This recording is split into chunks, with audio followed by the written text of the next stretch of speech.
The days when you take the better of the rest. And I'll talk about that on this segment of the Gig Geezer. If this is your first time checking out the Gig Geezer, if you're a returning visitor of the Gig Geezer, thanks for coming by. And if you would not mind, hit that subscribe button, give my content a thumbs up, share my content among others, and I definitely welcome your comments in the section below. Today is Sunday, May 5th, 2024, Cinco de Mayo. And it is muggy. Muggy. Summertime is almost upon us. And this is likely to be my last gig opportunity of the week. It is a last mile opportunity that's paying $40.30, in which I am delivering a patio umbrella, a garden umbrella. And this actually speaks to the teaser about when you're looking at the best of the rest and the best of the worst. When I first saw this gig opportunity show up, it actually rotated among multiple apps in my market, the Columbia, South Carolina metropolitan area. And when I first saw it, it came across on one app for I want to say $21. It was like $21.66. Then it rotated to another app,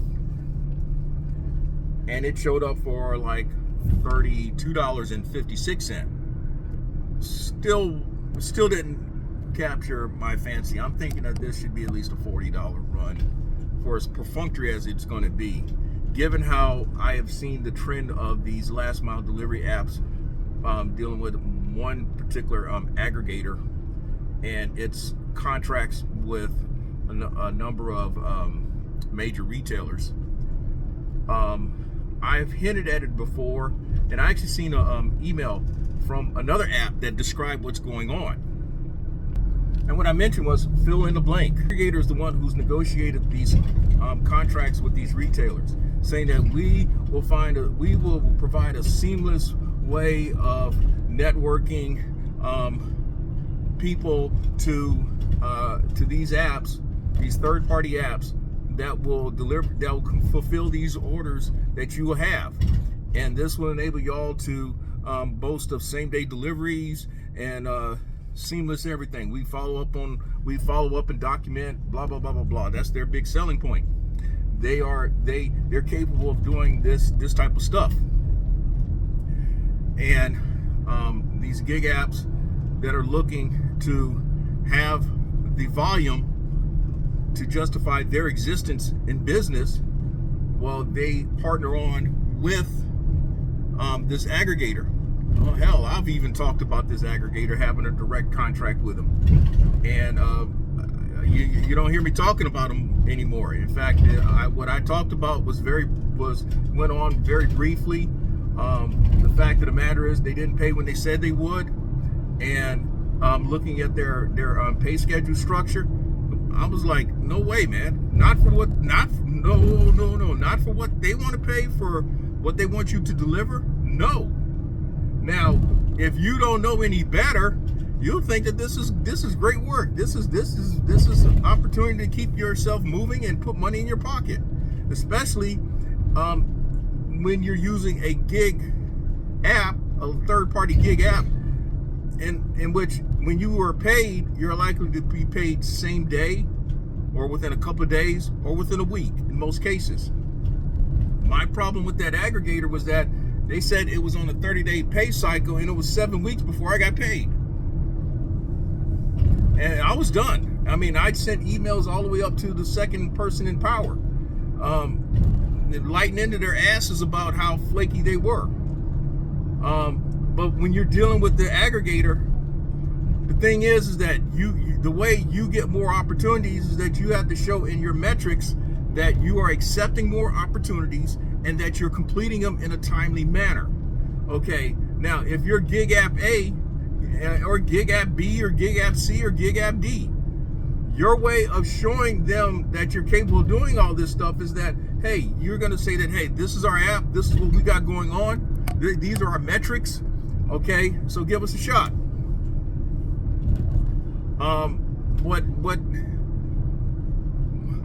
What seems to be common though is that the aggregator is sending out a higher volume of opportunities to apps that are known to be paying the lowest, in fact, I should say. And while they may show up in a timely manner, what you hear at the stores is that those people are not always capable of completing those orders because they show up in vehicles that are not capable of handling the orders. Again, you can fill in the blanks with with whatever the app that is that's in your market. So obviously, there's a little bit of don't care that's involved. Now, the reason why I'm doing all this talking is because I'm also not far away from the drop-off location.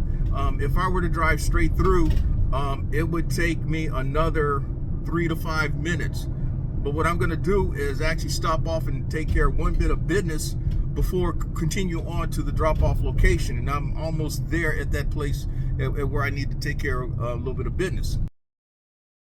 I'm not naming names though, but I'm painting the scenario, and I'm painting the scenario. I'm putting the concept on the board. You can fill in the blanks. I think that's pretty easy. So what's happening is that there are certain apps that you had been used to seeing certain money opportunities, and you saw that money opportunities beginning in probably in your market when they really came on strong, probably in about June or July of last year.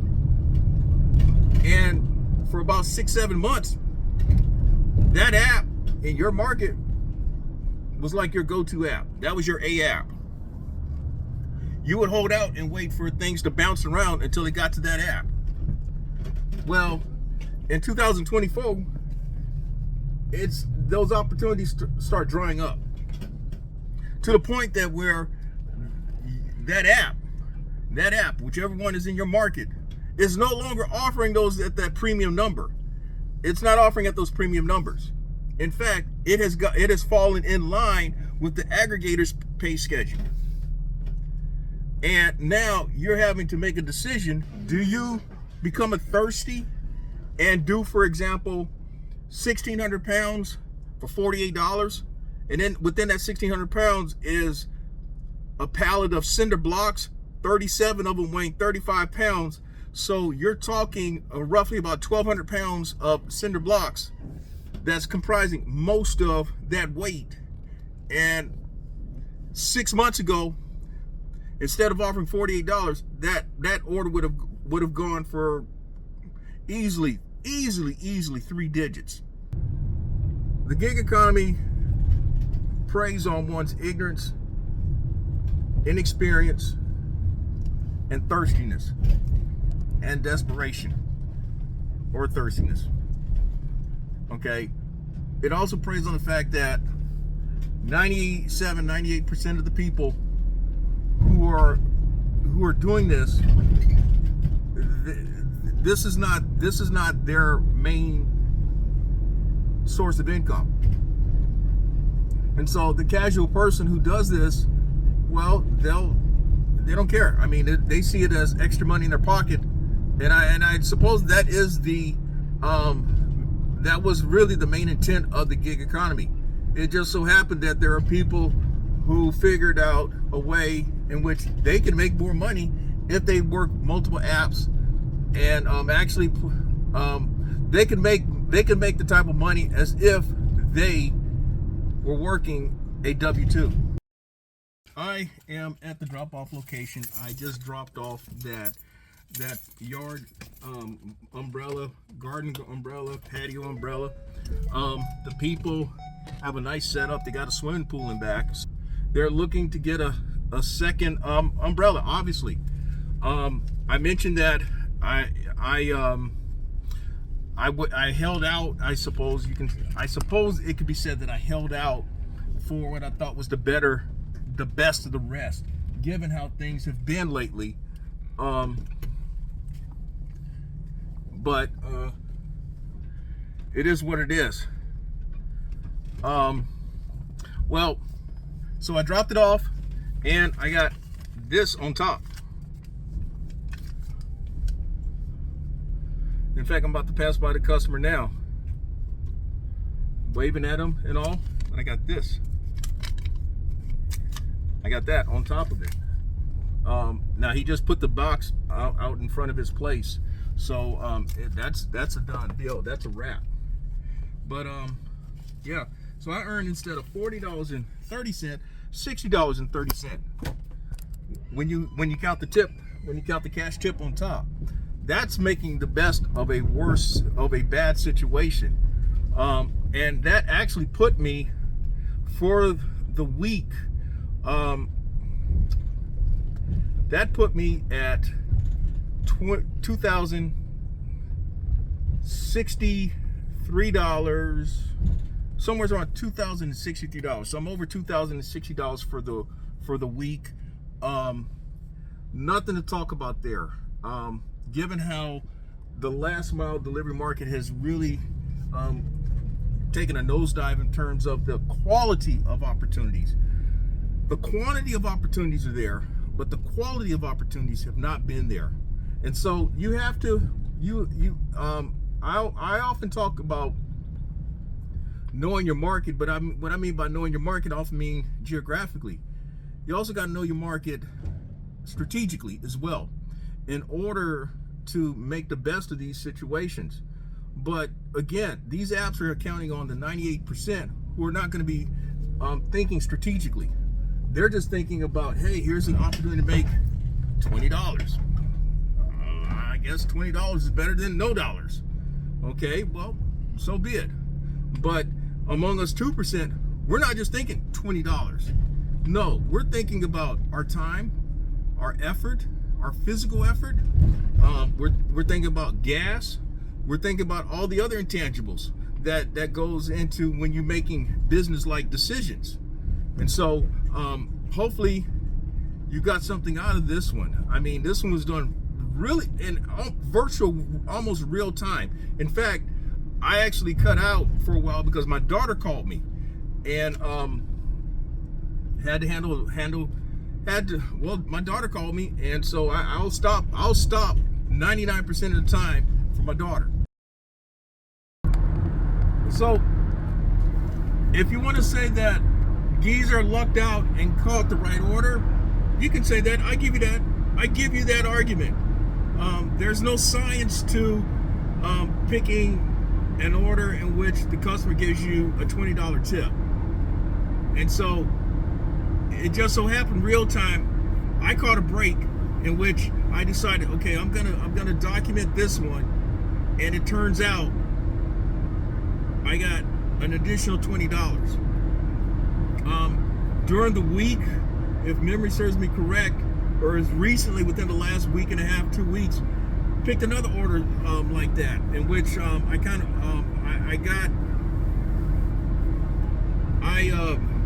a $10 tip for delivering 31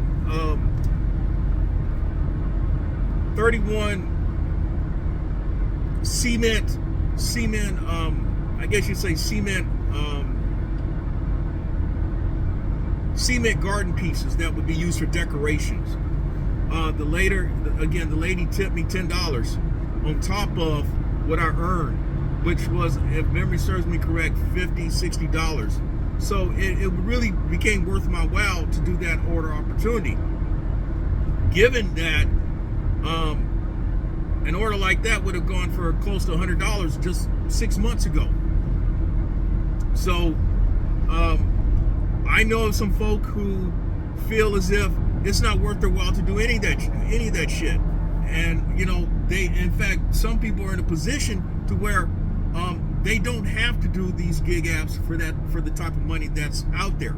And so my point is that, at least for the sake of conversation in this segment of the Gig Geezer, is you have to employ, if you really want to make this work, you got to employ some strategy, and you've got to be somewhat somewhat of a tactician of the market. You've got to understand what's going on out there, because if you're not paying attention to what's going on out there, you may end up grabbing that $21.66 order. That's a toilet, and it's going to an apartment, and the actual address, the actual apartment is a second floor apartment. It's a 90 plus pound toilet, and it's paying $21.66. And these gig apps are counting on someone in that 98% to get it.